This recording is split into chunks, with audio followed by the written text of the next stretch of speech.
we've got this down to a. It's a tight show now. I think we're ready to start touring. Do you think we could drum up an audience? Maybe we get some Arts Council funding. Oh, I'm not putting in any more bids this week. Thank you very much. Have you put in a bid? I put in a bid today too. Did you? Yeah. No, I put a bid in tail end of last week. So. It's like a sort of a weekly occurrence for you these days, isn't it? No, it just takes such a long time. You're like the bid man. Cuckoo Cachoo. Yeah, I think you could be played by... I think Michael Douglas should play you. Was that the Lawnmower Man? No, what am I thinking of? What's that one where he falling down? Was that... Falling Down. That's right, yeah. Lawnmower Man. The Lawnmower Man is like a weird early 1990s VR sort of mashup. Is it? Based on a Stephen King. Yeah. I think it starred a guy. What was... it had Pierce Brosnan in it. Okay, right. I think it was just before he started... Jeff Fahey! Who? Jeff Fahey. F-A something. F-A-H-E-Y? Jeff Fahey. I wish it would matter how it was spelled or how it was pronounced, because I got nothing. That's no. There are no bells ringing here. Only the sound of the intro to Midlifing.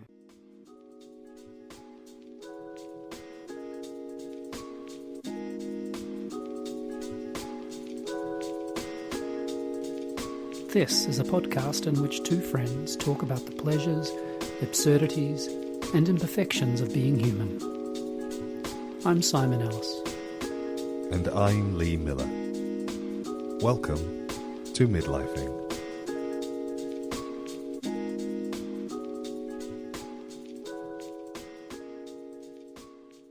I'm trying to make things easy for your edit. So what's happened since in the hours since last I spoke to you? I might have fallen asleep on the couch waiting up for this recording to begin. Of course, because you're an hour in the future. I am. The future is it's so bright you're going to wear shades. Well, they speak a different language. Whoa. Okay, I don't want to go to the future. Yeah, I know. Who would have thought? I would have thought that the future would definitely be Anglo-Saxon, but it turns out not to be the case. Yesterday, I spent quite a lot of time in a quite intriguing back and forth with Eurostar, trying to squeeze compensation out of them. Okay, how's that gone? Well, it was not going very well at all. And then I asked if I could speak to someone a little more senior. This is via email. Mm-hmm. And they reviewed my case and said, sorry. And, if I were being really honest, my case was thin. Right. And but it turns out the first person had made a mistake. They said you can exchange. It was quite funny. You can have a full exchange for the unused ticket, but you need to use it. You need to do this exchange by the 8th of May. And I went to exchange the ticket. This was an outbound ticket, right? So leaving. And I went to exchange it and said, no, you can't have an outbound date after your inbound date, because, of course, my inbound date hasn't been used yet. And, I get the logic. Yeah. How can you be there when you haven't gone yet? I mean, how can you leave when you haven't come back yet? Anyway, and so I said, it'd be great. I appreciate the logic, but... I've been offered this, and I'd just like you to override the system, or, just as a... She said, nah, cannot do that. And then I said, well, basically we now have a legal contract. Your companion said you can fully exchange this by this date. And so I played that hand, and then followed it up with an email which said, and I'm curious about your thoughts on this, followed it up with an email which said, look, just to be clear, I don't want this to somehow blow back on your colleague who's just made a genuine mistake, and I appreciate that I'm basically trying to capitalize on her mistake. If that's the case, I'd rather just drop this and not worry about it at all. And this was after a lot of emails, and pretty much immediately got an email back saying, thank you for this, it's very kind, I can offer you blah, blah, blah, blah, blah. And I wonder if you think it was because of me going, there's a legal contract, or me being really nice. Not that I was not pleasant up until then. But do you think it was, which of those two options do you think it was that meant that I somehow flicked the magic switch of getting some kind of cash back? You know me, right? Yeah. You've met me. Yeah, legal. Not even close. Really? Do you think it was about being nice? Absolutely. The legal wouldn't even remotely bother them. It would be a nuisance claim, and it would be a very particular kind of person who would have the wherewithal to pursue it. Sure. I know those people exist, but I Sure. think it was because you showed kindness. I think it was too, and I like to imagine that. But yeah, I mean, it was the entire thing was entirely convivial. They were both very professional, and I kept saying, I really appreciate your work in this. I appreciate it. In fact, I said today, I hope your day is a good one, and that you find people who are far less intransigent than I am. So now I've got to try and pry some money out of Trenitalia. Okay. Yeah. Right. That's my next. That'll be harder, I'm guessing, because that will be in Italian. Well, I think I'll just go in English and see how it goes initially, and then. Play the foreign card. Good plan.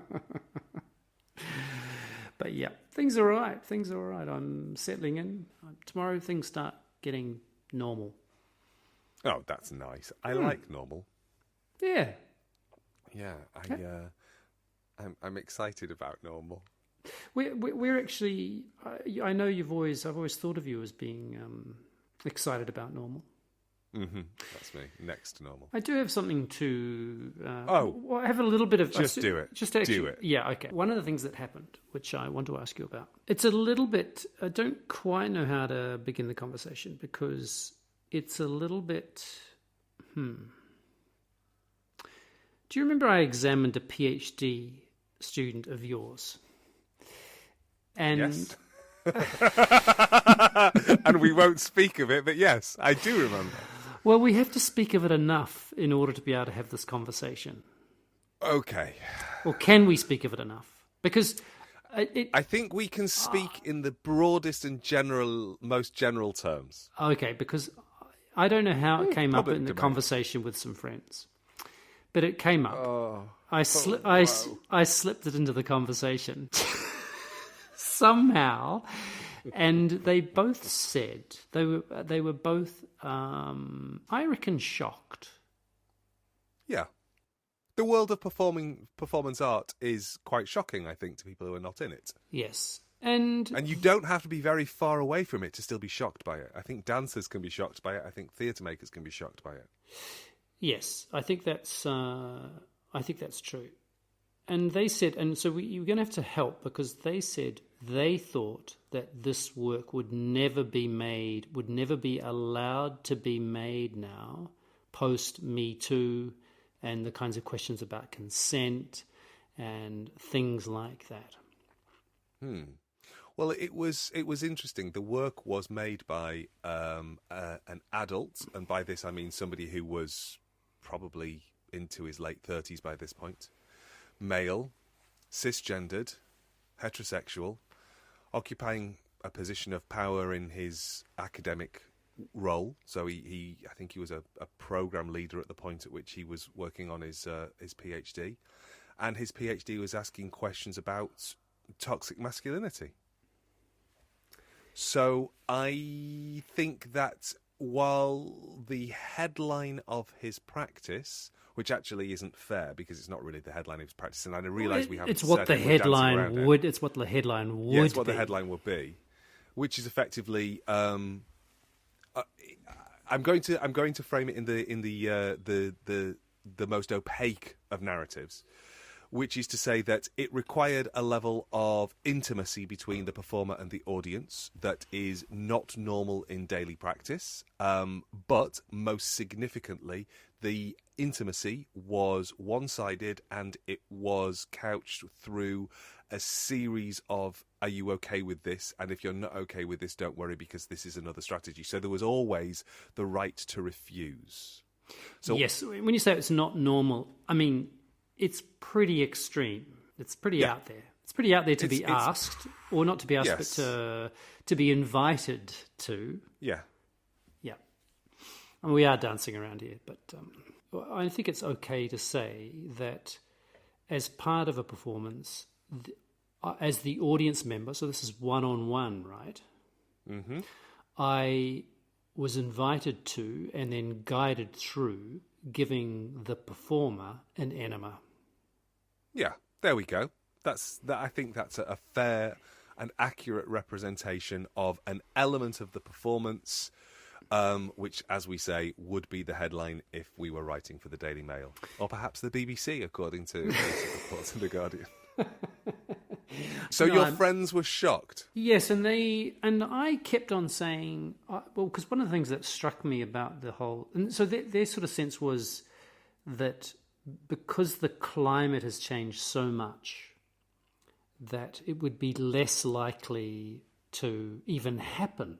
And so I said it had gone through ethical processes, and also made the point, which I think is an important point to make, and to keep making it, that is my experience of it, and the thing that I remember most strongly about it was of the sense of care, of bilateral care, meaning care, his care for me, and you might say my care for him.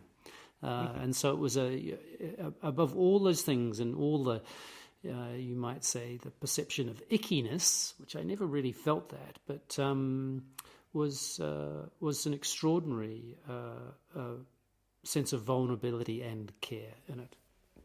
But yes, their sense was no way this would work, would get made these days. And I wondered what you thought about that. Oh, I think that's such an interesting question because, I mean, it's in a long lineage of work, that we can trace back to, I mean, probably most clearly would be the work of Carolee Schneemann, whose 1974 piece Interior Scroll saw her take the words of an art critic, write them on a long piece of paper, insert them into her vaginal canal, and then slowly unfurl that scroll from inside herself and read those words out loud, as she effectively reclaimed the patriarchal voice which had overwritten her intention as an art maker. I realise I've just dropped into lecture mode. You as sure I say all of that out loud. You sure did, didn't you? You were like, yo, man. And I think you're on home. You are on home territory here. I'm on home. Enough. Yeah, I am. We could, and actually, if we were to sort of do some performance historiography, we could probably go back further, or we could maybe go back to the Vienna Actionists. We could probably go back to. I mean, certainly there's elements of Dada that we could go back to. Fluxus, surely. Well, yeah, Fluxus is post Dada, so Dada is like 20s. Oh, right. Oh, yeah. I'm thinking, I'm sort of trying to see how far back we can go, but we could definitely go back 100 years in terms of radical practices that place the body of the artist in the centre of the art making process, and also the art-making product, so that the work is the artist, the work is the body of the artist, and the interface between the audience and the art maker. So in the late 60s, you're absolutely right to name-check Fluxus there. In the late 60s, the idea of score-based practice started to emerge out of some of the things that were happening over in the States in Black Mountain College, but also some stuff that was happening in mainland Europe. So you've got these sort of parallel narratives of art making that sort of coalesce as through Fluxus, and they inform how things are done, and that also sort of bumps up against the emergence of feminism, particularly the second wave feminism, and the idea of the body being a locus of pleasure for women. And also a sort of reclamation of the body. A reclamation, yeah. And I think that's what I mean about being a locus of pleasure, because that idea that up until then, the female body was a locus of pleasure for men, not for women. So that sense of, as you say, reclamation. So that gave birth to a radical type of performance practice. And, you can name check them. I've mentioned one. We can talk about Marina Abramovich, we can talk about Valley Export, we could talk about Carolee Schneemann. I've already mentioned her, haven't I? We could talk about Annie Sprinkle. Annie Sprinkle was the one that I was trying to get. I was on the tip of my tongue. There's a really interesting Canadian performance artist who, certainly up until five or 6 years ago, was still working. I'm not really in this field anymore, so I don't encounter the work as regularly. A woman called Jess Dobkin. Jess Dobkin was famous and kind of semi notorious famous for creating something called the lactation station, where she got lactating mothers to donate their milk, and then she ran a milk bar for paying customers. but wait. Yeah. So you're saying, but because there's a long history there, that somehow you go on. No. I promise I'm going to get to a point. I just want to. I'm not defending the work. I'm trying to put the work in a not Daily Mail context. I'm trying to kind of put the work in a little bit of a performance art history context for those of our listeners who are not familiar with this. And I'm sort of thinking Jess Dobkin, who did Lactation Station, also does this wonderful cabaret piece where there's a guy dressed. It's not a guy. It's a woman dressed as in male drag, dressed as Jim Henson. Of the Muppets, and Jess Dobkin is painted head to foot green, and she's totally naked, and then the performer playing Jim Henson gently, and it has to be gently, inserts her entire hand into Jess Dobkin's vaginal canal, and then she lip syncs. It's not easy being green by Kermit the Frog. So. These are practices that are well established. Is what I'm trying to link. This is. I'm just glad that we've got the show title sorted out, which is "It's Not Easy Being Green." So, your friend's observation about Me Too, I think, makes me go. It worries. It doesn't worry me. None of this worries me. I'm not sure I fully agree, because I think that a lot of this work that we are talking about is in dialogue with questions that are still being explored through things like the Me Too movement. It's those questions of rape culture. It's those questions of the ownership of female bodies. The fact that you are talking about a piece of performance work made by a male performer is interesting, but it's still actually in dialogue with those same narratives. So I think that conceptually there's no reason that couldn't happen, but here comes my but.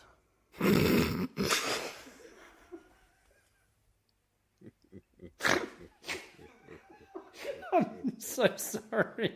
I had an image of this rather hairy.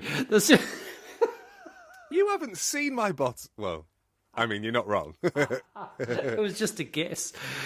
There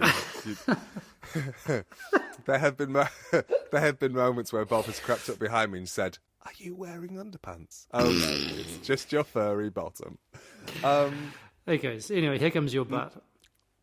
My butt is that in the my although is here in the UK. You can call it what you like. Sorry. For the past 15 years, there has been a kind of I've got a vested interest. I'm going to say this. There's been an attack on the teaching of performance in schools, and the result is that anything that is drama lives only in English. So there is Shakespeare and nothing else, basically. Well, I mean, it's not quite that bleak, but it's bleak adjacent. Yeah, Tom Stoppard, which and means Shakespeare. Yeah, which means that when students come to university to study theatre, they are not already steeped in a rich tradition of work. They're kind of almost still finding their feet. So I think the reason that work like that would struggle to get made, certainly out of a British university system, is less to do with Me Too and more to do with the fact that there has been a general pull towards conservatism in performance over the past 15 years. And you mean that's professional performance? You're talking about theatre? I'm talking about. I'm talking about all sorts of things. But yeah, theatre, I think, has become. I just don't see as much of the experimental stuff that I used to do. Yeah, and you're saying lots that's of reasons for that. But one of those reasons is ideological. Is ideological in the way in which government steers funding. That is, they say this is the kind of work, and they have to have these kinds of things going on. That there are the Arts Council, the people who fund. They'll be under pressure from the government to support particular kinds of work with particular policies based on blah blah blah. I'm not sure it's that. I'm not sure it's that thought through. I think it's more to do with the fact that. Feeling. No, I meant the policy isn't that thought through. I think it's much more that STEM is the focus of. education has to be about its extrinsic value, not its intrinsic. Its utility, value. Yeah. Exactly, yeah. So we have a utilitarian approach to education. Primary, secondary and tertiary education is driven by its utility. It's driven by its ability to get people into jobs. It's not driven by a question of how do we know. It's not concerned about the bigger questions of knowledge production. So intrinsic value, I think, has been lost to a certain degree. And a byproduct of that is... certainly in my field, in the field of performance, work has become more. When I was teaching undergraduates, work has become more conservative because they are coming from a place where they have been introduced to fewer examples of practice over the course of their primary, secondary education. So it's kind of like I'm starting from a lower, a lower base. Yeah, but can you, which I think is. I can follow that. And do you think that my friends who were saying, really, is that even that they were expressing doubt about let's say the viability of a work like this now? That can you, putting aside what you've just said about the sort of increasingly conservative nature of theatre or performance from the get-go, that can you buy that these people are pretty liberal, they go to theatre, they're curious about the world. Is it difficult for you to imagine, and I don't mean this as a challenge, I mean it really is a genuine question, is it difficult for you to imagine the kind of the contrast or the dissonance between their perspective on the world and this thing which I dropped in on a lunchtime conversation? No, I don't find it difficult in the slightest, and I fully understand. I think we have... When I was going to see work like that a lot 20, 30 years ago... I was probably paying £2 or £3 to go and see stuff. I was going to sort of shady underground venues, and I was hanging around places in Manchester and Liverpool and seeing work that was not necessarily certainly not in what you would think of as theatre spaces. Or the mainstream. Yeah. Exactly. So they'd be in mixed art venues, or in some instances they'd be in venues that had a bar and was making most of its money through the bar, and then it just had like a room off the back, and you saw stuff in the room off the back. Would that have been the 90s? Would that have been the early 90s? Would it? No, later. That would have been that was the late 90s. I think I was there, but so I don't find it hard to square the circle of that surprise, because it's harder and harder and harder to find those kinds of practices, because it's harder and harder and harder to be given the license. Autonomy license, yeah. Autonomy, to make that kind of practice, because we,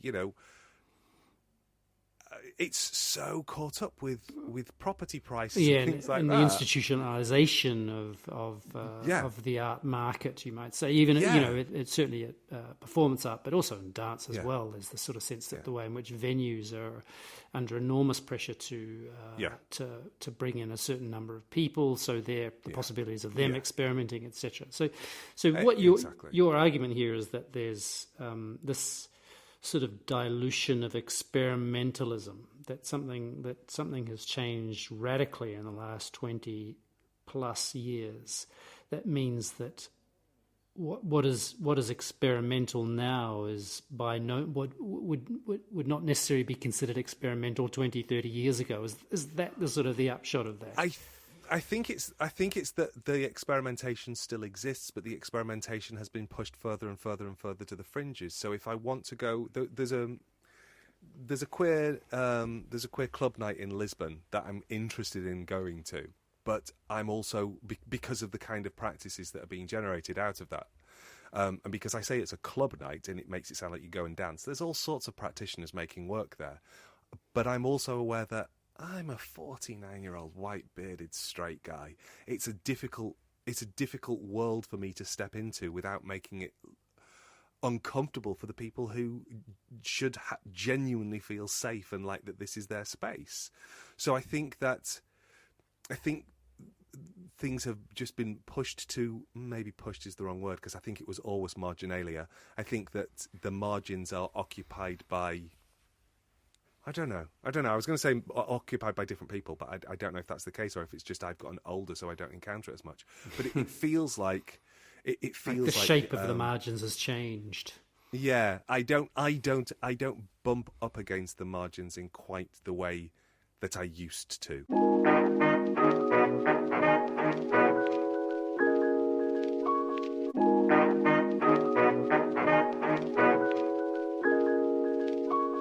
So maybe when I say that things are not as experimental as they were, maybe they were never that experimental, or it wasn't as as shot through culture as I thought it was. Because what I'm actually reflecting on is that I was just hanging around with experimental makers.